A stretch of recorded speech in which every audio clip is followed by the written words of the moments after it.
So I want to take you through the latest energy price cap figures that have been announced.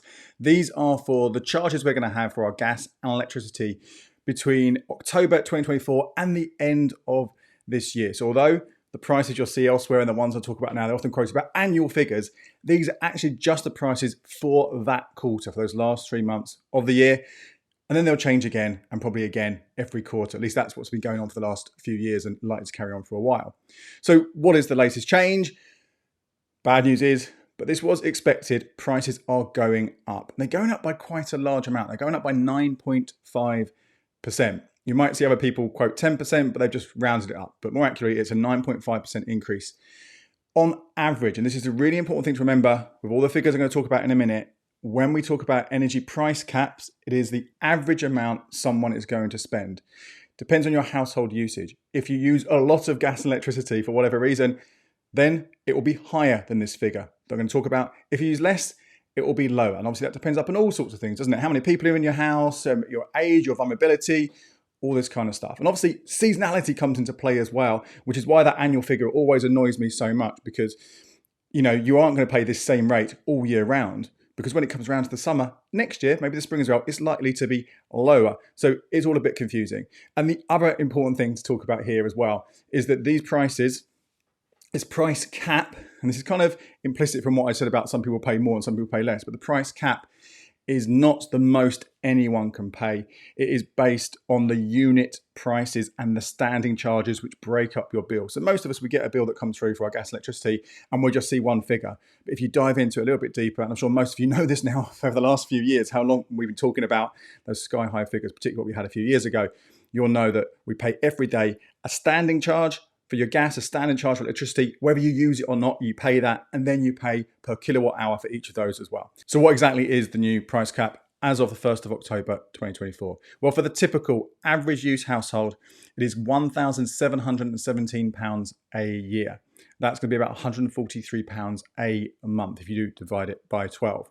That is up on obviously where we've been paying for July, August, September, up on what we were paying the April, May and June before that. But if we go back to the prices we were paying a year ago, it is actually slightly less than that, about 6% less than that. So we're still down and we're still way down on those pre-Ukraine war, Ukraine invasion figures of sort of 2021, but we're way still paying 500 quid easily more, maybe 600 quid more than we were paying when we had decent, the price cap alone, let alone decent fixes, taking us, potentially to 1,200, if not below £1,000 in years gone by. So that's where that is. I can also give you the electricity, the average electricity and gas standing charges and unit charges. I know you guys like to hear this. This will vary. The Ofgem website does have this broken down by region, because these do vary around the country, which is another reason why that average figure isn't necessarily the same for everyone, wherever you are. For the electricity standing charge, that is 60.99 pence per day. The electricity unit charge will be 24.5p per kilowatt hour. The gas standing charge will be 31.66p per day, and the gas unit charge 6.28p per kilowatt hour. Again, this will vary around the country. Those are the average ones, and they're the figures which are capped. And when you apply the actual usage to it, that'll kind of add up to what you might be paying. Now, what were you actually paying is going to be harder to figure out. You can take those unit charges, you can apply them. If you look at your bill, you'll see exactly what those charges were for you in previous bills. You could apply them to that. Obviously, seasonality again comes into play here, so you really want to look at what you used in the autumn and early winter of last year. And even then, that's not going to be necessarily accurate, because what if we have a colder winter or a warmer winter? Again, those will mess things up, but it might give you an indication. If you don't want to go down that route, which again is a little bit complicated, you could just do one or two things. You can add 9.5% to what you pay right now. Again, it's not going to be completely accurate, because those standing charges and unit charges don't just jump up by 9.5% across the board. There will be variations, not just between those different elements, those 4 different elements, but also around the country. Or you could take or divide the current new annual thing by 12. It all gets a bit complicated, but broadly speaking, if you just want to add 9.5 or 10% to your bill as you pay it out, it'll give you an indication of where things are going to go. So what should you be doing? Well, obviously, if you are currently fixed, and there were some decent fixes started coming to the market this summer. I told you about that when that happened. I'm sure many of you did as well. Then your prices won't change at all. They'll only change when your fix ends. So you don't have to worry about anything there. I would talk about fixes a bit more in a minute, but if you are fixed and there are no exit penalties, I wouldn't imagine that changing now will be a better deal. Depending obviously when you did fix, but broadly speaking, if you fixed a couple of months ago, that's going to be a better deal than the fixes available right now. So generally, if you want to fix, do nothing. If you are on the price cap, then obviously your prices will go up. If you're on a prepayment meter, your prices will also go up to the new cap. In fact, the prepayment meter cap is slightly lower than the one that everybody else pays. And this is something which didn't used to be the case. It used to be a premium for prepayment meters, but that has changed earlier this year, and that's staying the same. So yes, your prices will go up, but not significantly more. In fact, there'll be just slightly less, as I said, of what everyone else is paying. So what about fixing then? Should you be looking at doing this now?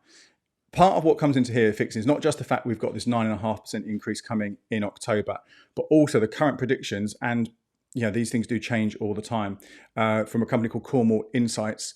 They released a press release on the day that Ofgem announced the new price cap, saying that they think in January, the next time the cap will come along, it will go up by another 3%. So we're looking at prices going up now, prices going up again in January. It's too far to say what will happen in April 2025, but we're looking at 6 months of more expensive prices. And that would suggest if you can look at switches right now, look at fixes right now, whether it's with your existing company or switch to somebody else, and they are not 9% more than what you're paying right now, then you're likely to be saving some money by taking on one of these fixes. When you do look at these prices, they're still going to be comparing them to what you're paying right now, the July price cap that was announced. So they'll all say you're paying more money. If you do go to a fixed deal, switch provider, they're all say you're going to cost more. So the important thing to look at is how much more are they going to be?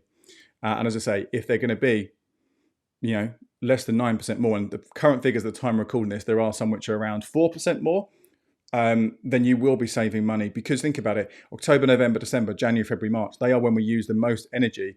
So if you can get the lowest possible price you can then you are obviously going to be paying less in that chunky time.